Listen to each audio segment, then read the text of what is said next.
नमस्कार दोस्तों, जय श्री राम, जय हनुमान। स्वागत है आप सभी का आपके अपने YouTube चैनल में। दोस्तों, सबसे पहले इस वीडियो को प्यारा सा लाइक कर दीजिए, सब्सक्राइब कर दीजिए और कमेंट बॉक्स में 3 बार जय माता दी जरूर लिख दीजिएगा, जिससे देवी माँ की कृपा आपके ऊपर सदैव बनी रहे। साथ ही बेल आइकन को प्रेस कर दीजिए, जिससे हमारे वीडियो की नोटिफिकेशन आपको मिलती रहे।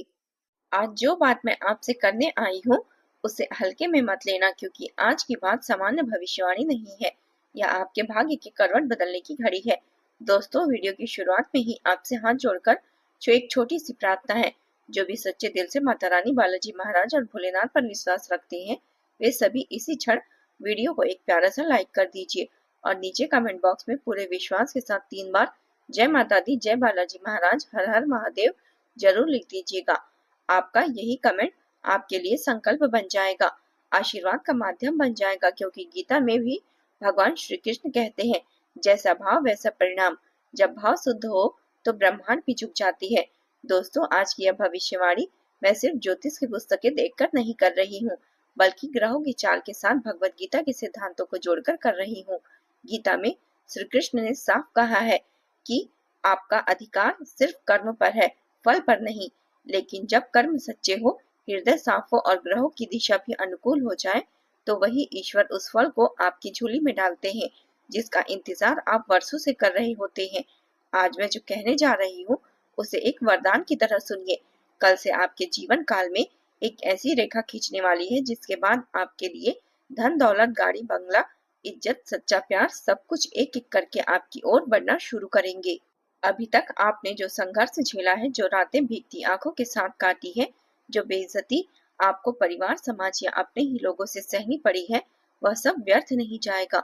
अब कर्मों के देवता, न्याय के देवता शनिदेव, राहु केतु और धन के देवता कुबेर महाराज मिलकर आपकी कुंडली में एक ऐसा योग बना रहे हैं, जो बहुत लोगों के जीवन में सिर्फ एक ही बार मिलता है।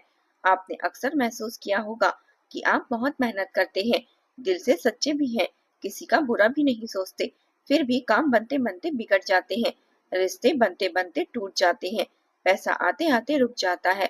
और सबसे ज्यादा चोट तब लगती है जब जिनके दिल से आप अच्छा सोचो, वही लोग आपके पीठ पीछे छुरा घोंप देते हैं। आप मुस्कुराते रहे, मगर भीतर भीतर आप टूटते रहे। कई बार आपने अंधेरे में चुपचाप रोए, मगर किसी से कुछ नहीं कहा। दोस्तों, सुनिए, आज मैं आपकी पीड़ा को सिर्फ शब्दों में नहीं, ऊर्जा में महसूस कर रही हूँ। शिवलिंग पर हाथ रखकर मैं कहती हूँ, आपका समय बदल चुका है। कल से आपके खिलाफ नहीं, आपके पक्ष में काम करने का समय शुरू हो रहा है। बस इस मोड़ पर आपको 2 बड़ी सावधानियां रखनी है।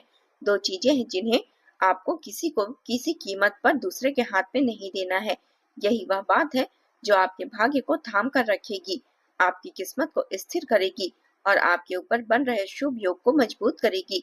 गीता का ज्ञान कहता है कि जो व्यक्ति अपने स्वभाव, अपने कर्तव्य और अपने संकल्प से समझौता कर लेता है, उसका भाग्य भी उससे रूठ जाता है। और जो व्यक्ति अपने धर्म, अपनी नीयत और अपने इष्ट देव पर अडिग रहता है, उसके लिए भगवान स्वयं परिस्थितियों को बदलते हैं। अब ग्रहों ने कमान संभाल ली है, लेकिन एक आखिरी इम्तिहान आपका भी है।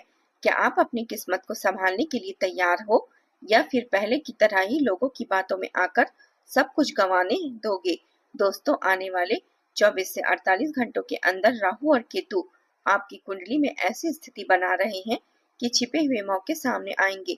अचानक किसी रुके हुए पैसों की खबर आएगी, किसी पुरानी फाइल से फायदा निकलेगा, कोई ऐसा व्यक्ति सामने आएगा जो आपकी तरक्की का दरवाजा खोलेगा। शनिदेव की दृष्टि भी अब आपके ऊपर कठोर प्रहार की तरह सुरक्षा कवच बनाने वाली है। जब शनि दंड से कृपा की ओर बढ़ते हैं, तो सबसे पहले वे आपके दुश्मनों को हटाते हैं, आपको गलत संगति से दूर करते हैं और फिर आपको मेहनत का पूरा फल दिलवाते हैं। लेकिन याद रखिए, शनिदेव अनुशासन के देवता है। वह व्यक्ति जो हर बात पर ढील पड़ जाए, खुद को बेच दे, अपने सिद्धांतों को बेच दे, अपने भाग्य के सूत्रों को दूसरों को दे दे, वह शनि की कृपा को संभाल नहीं पाता। इसलिए आज की सबसे बड़ी बात, कल से चाहे कोई आपके पैर भी क्यों ना पड़े, चाहे कोई आपको भावनाओं में बहाकर मनाने की कोशिश करे, इन 2 चीजों को किसी हाल में अपने हाथ से किसी को मत देना। अब आप सोच रहे होंगे कि आखिर यह 2 चीजें क्या है? क्या यह सिर्फ विचार है या कोई साधारण सी वस्तु? देखिए, ब्रह्मांड के रहस्य हमेशा सादगी में छिपे होते हैं। जैसे गीता का ज्ञान पूरी दुनिया के लिए दिशा है, लेकिन शब्द कितने सरल है। उसी तरह आपकी कुंडली में जो राजयोग, धन योग और सौभाग्य लक्ष्मी योग बन रहा है, वह भी दो साधारण सी चीजों से जुड़ा है, जिन्हें लोग रोज देखते हैं पर उनकी शक्ति को पहचानते नहीं। पहली चीज जुड़ी है आपके सूक्ष्म शरीर से, आपकी रक्षा कवच से, आपकी नजर और नकारात्मक ऊर्जा को काटने वाली शक्ति से। यह चीज बीज के रूप में मानी जाती है, छोटी होती है लेकिन ऊर्जा में बहुत भारी होती है। शास्त्रों में कहा गया है कि जैसे छोटा सा बीज पूरे पेड़ को जन्म देता है, वैसे ही छोटा सा उपाय बड़े से बड़े संकटों को चीर कर रख देता है। दूसरी चीज जुड़ी है आपके स्थिर भाग्य से, आपकी जड़ों से, आपकी सुरक्षा से, आपकी रीढ़ की हड्डी से। यह चीज कठोर भी है, ठोस भी है और शनिदेव की सीधी प्रतीक मानी जाती है। जब यह आपके पास सही भाव से रहती है तो गिरते हुए काम भी थाम लेती है, टूटते हुए रिश्तों को संभाल लेती है और आपके ऊपर चल रहे बुरे समय की धार को कम कर देती है। लेकिन यही चीज अगर आप किसी और को दे दे, उद्धार कर दे, मजाक मजाक में भी किसी के हाथ में पकड़ा दे, तो धीरे धीरे आप महसूस करेंगे कि आपके जीवन की स्थिरता ढीली होने लगी है। दोस्तों, मैं आपको डराने नहीं आई हूँ, मैं आपको जागरूक करने आई हूँ। गीता कहती है, खुद को खुद से ही उठाना होता है, कोई और आकर हमें नहीं उठाएगा। आज भगवान शनि, राहु केतु और कुबेर महाराज और माता लक्ष्मी मिलकर आपको उठाने का मौका दे रहे हैं। हर कदम पर आपको बढ़ाना होगा।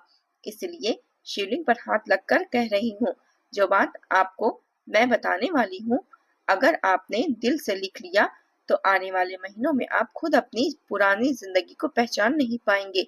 कल से आपको अपनी जेब, अपने पर्स और अपने घर के ऊर्जा केंद्र में दो विशेष चीजें अपने पास रखनी है और किसी को भी नहीं देनी है।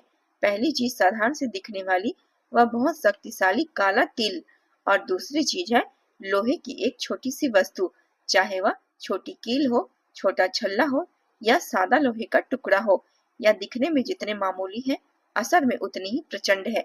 काला तिल राहु केतु की उलझी हुई ऊर्जा को संतुलित करने का काम करती है और लोहा शनिदेव की कृपा को स्थिर करने का माध्यम बनती है। आप सोच रहे होंगे, इतने साधारण से तिल और लोहे का टुकड़ा किसी की किस्मत कैसे बदल सकती है? दोस्तों, याद रखिए, ताबीज ताकतवर नहीं होती, विश्वास और ग्रहों का संयोजन उसे ताकतवर बनाता है। जैसे दीपक में तेल, बाती और आग तीनों मिलकर प्रकाश देते हैं, वैसे ही शनि, राहु और केतु आपका संकल्प मिलकर चमत्कार पैदा करते हैं। अब समय आ गया है कि आप भी उस चमत्कार के लिए खुद को तैयार करें। अब आगे मैं आपको यह बताने वाली हूँ कि काला तिल कैसे चुनना है, कितने दाने रखने हैं, किस तरह लपेट कर रखना है, लोहे की चीज कहाँ रखनी है, किन दिनों में उसे छूना है और किन हालातों में किसी को भी उसे नहीं देना है। इससे आपके जीवन में रुकावटें पिघलने लगेगी, दुश्मन पीछे हटने लगेंगे और किस्मत के दरवाजे खुलने लगेंगे। देखिए दोस्तों, अब सबसे पहले बात करते हैं काले तिल की, क्योंकि यही आपका पहला सूक्ष्म कवच है। आपको बहुत ज्यादा कुछ नहीं करना है, बस अपने घर में या दुकान में बैठकर शांति से मन में अपने इष्ट देव का स्मरण करते हुए काले तिल के कुछ अच्छे, साफ और बिना टूटे हुए दाने चुन लेने हैं। गिनती भी कोई भारी नहीं करनी है, आप 11 या 21 दाने ले सकते हैं। गिनते समय मन में यही भाव रखना है कि मेरे जीवन में दुख, रुकावट, नजर, बदनामी और अंदर की घबराहट अब समाप्त हो रही है और जो भी नया अध्याय शुरू हो रहा है वह ईश्वर की कृपा से होगा। इन तिल के दानों को किसी छोटे साफ कपड़े में बांध लीजिए। लाल कपड़ा हो, काला कपड़ा भी हो सकता है या पीला भी हो सकता है, लेकिन कपड़ा फटा हुआ, मैला या अच्छा नहीं है, ऐसा नहीं होना चाहिए।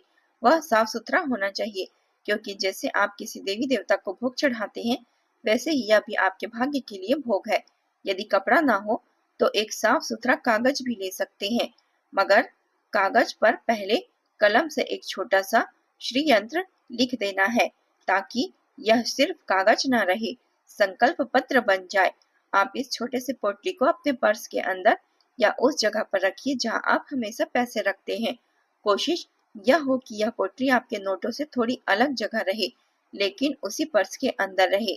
उसके ऊपर टूटी हुई रसीदें, बेकार चिट्ठियां, मुड़े हुए टिकट, पुराने फटे कार्ड, बेकार का कागज ना रखे। गंदगी और अव्यवस्था जहाँ होती है वहाँ लक्ष्मी की ऊर्जा ज्यादा देर तक नहीं टिकती। यह बात सिर्फ शास्त्र नहीं, अनुभव भी कहते हैं। और ध्यान रखना दोस्तों, यह काला तिल किसी को भी नहीं देना है। कई बार घर के बच्चे खेल खेल में निकाल लेते हैं। लोग पूछ लेते हैं कि क्या है, दिखाओ जरा, बस वही गलती हो जाती है। जैसे आप अपना एटीएम पासवर्ड किसी को नहीं देते, वैसे ही यह पोटली आपका ऊर्जात्मक पासवर्ड है। चाहे कोई कितना भी हंसकर बोले, चाहे कोई कहे कि मुझे भी यह दे दो, आप मुस्कुरा कर बोल दीजिए, यह मेरा संकल्प की चीज है, मैं इसे किसी को नहीं दे सकता। यही वह कागज है जहाँ आपका भाग्य आपका इम्तिहान लेगा। अब बात करते हैं दूसरी चीज की, लोहे की छोटी सी वस्तु की। यह चाहे एक छोटी सी कील हो, छोटा सा गोल छल्ला हो, कोई साधारण सा चौकोर टुकड़ा हो, फर्क नहीं पड़ता। जरूरी यह है कि वह ज्यादा जंग लगा हुआ नहीं होना चाहिए, कूड़े से उठा हुआ, नाली से निकला हुआ नहीं होना चाहिए। इसे भी आप साफ सुथरा करके पानी से धोकर सूर्य की रोशनी में, या अगर संभव हो तो धूप की हल्की सी सुगंध में 2 मिनट तक रख दीजिए। मन ही मन बोलिए, हे शनिदेव, अगर मेरे जीवन में कोई अनुशासन की कमी रही हो, कोई भूल हुई हो तो मुझे क्षमा कर दीजिए, और इस लोहे के माध्यम से मेरे जीवन में स्थिरता, सुरक्षा और न्याय लेकर आइए। इसके बाद इस लोहे की छोटी सी चीज को आप अपने पर्स में, धन रखने वाली अलमारी में, या घर के मुख्य दरवाजे पर उस कोने में रख सकते हैं जहाँ किसी की गंदी नजर कम पड़ती हो। लेकिन एक नियम यहाँ भी है जो बहुत कठोर और बहुत महत्वपूर्ण है। यह लोहे की चीज किसी को उधार नहीं देनी है, किसी काम के लिए बाहर नहीं भेजनी है, मजाक में भी किसी के हाथ में नहीं रखनी है। अगर कोई बोले कि काम से चाहिए तो भी आप शांति से मना कर दीजिए। लोग समझे ना समझे, पर शनिदेव सब समझते हैं। दोस्तों, जब यह दोनों चीजें, काले तिल और लोहे का टुकड़ा, आपके पास रहेंगे तो यह आपके लिए दो ढाल की तरह काम करेंगे। एक ढाल नजर और नकारात्मक ऊर्जा से बचाएगी, दूसरी ढाल परिस्थितियों के झंझटों से आपको बचाएगी। आप देखेंगे कि धीरे धीरे आपका मन जितना डरता था उतना नहीं डरेगा। जहाँ पहले निर्णय लेने में हिचक थी, वहाँ अब अंदर से एक शांति सी आवाज आएगी, यह कदम सही है, यह उठाओ, यह मौका हाथ से जाने मत दो। यही अंदर की आवाज जब साफ हो जाती है तो वही असली भाग्य जगाता है। अब आप सोच रहे होंगे कि गुरुजी, कि क्या इतना करने से पैसा, प्यार, सम्मान सब कुछ मिल जाएगा? नहीं, सिर्फ वस्तु से नहीं, भाव और नियम से मिलेगा। गीता में भी तो भगवान ने कहा है कि कर्म करो, फल की चिंता मत करो, अपने नियत कर्म में करो। इसी के लिए आप कुछ छोटे लेकिन बहुत शक्तिशाली नियम समझ लीजिए जो कल से आपको अपने जीवन में अपनाने हैं। सबसे पहला नियम, झूठ और दिखावे से दूरी बनाए रखें। राहु जब शुभ होता है तो वह इंसान को बड़े अवसर देता है, लेकिन जब इंसान झूठे वादे करने लगे, लोगों से छल करने लगे, तो वही राहु भ्रम और बदनामी दे देता है। इसलिए कल से जितना हो सके अपनी वाणी को सच्चा रखिए। कुछ नहीं कर सकते तो हाँ मत कहिए, मना कर दीजिए, पर झूठ का सहारा मत लीजिए। दूसरा नियम, गलत संगत से दूरी। आपने खुद महसूस किया होगा कि कुछ लोग हंसते हुए आपके साथ बैठते हैं, मगर जाते जाते आपके मन में जहर भरकर चले जाते हैं, किसी के बारे में गलत बोल जाते हैं, आपको भड़का कर चले जाते हैं। दूसरा नियम, आपके आत्मविश्वास पर चोट करते हैं। कल से ऐसे लोगों को अंदर ही अंदर नमस्कार कर दीजिए, बात कम करिए, बहस से बचिए और अपनी ऊर्जा उन कामों में लगाइए जो आपको आगे बढ़ाएंगे। शनिदेव ऐसे इंसान को पसंद करते हैं जो गलत भीड़ से खुद को निकालना जानते हो। तीसरा नियम, पर्स और घर की व्यवस्था। कल शाम को या सुबह जल्दी उठकर अपना पर्स खोलिए, देखिए उसमें क्या क्या भरा है। टूटे हुए सिक्के, फटे हुए नोट, सालों पुरानी बेकार रसीदें, चिट्ठियां, लॉटरी के पुराने टिकट, जो भी बेफायदा हो सब कुछ निकाल दीजिए। जितना हो सके साफ सुथरा पैसा पहचान के, जरूरी कार्ड और वह पोटली रखिए जिसमें काला तिल और लोहे की चीज है। और हाँ, जब भी आप इस पर्स को हाथ में ले, इन दोनों चीजों की पोटली को देखते हुए एक बात मन ही मन दोहराइए, चाहे कोई मेरा पाँव भी पकड़ ले, मैं अपना भाग्य किसी और के हाथ में नहीं दूंगा। ना तिल किसी को दूंगा, ना ही यह लोहे की चीज किसी को दूंगा। अपनी किस्मत में खुद संभालूंगा और ईश्वर के भरोसे चलूंगा। यही आपका संकल्प है, यही आपकी रक्षा कवच है।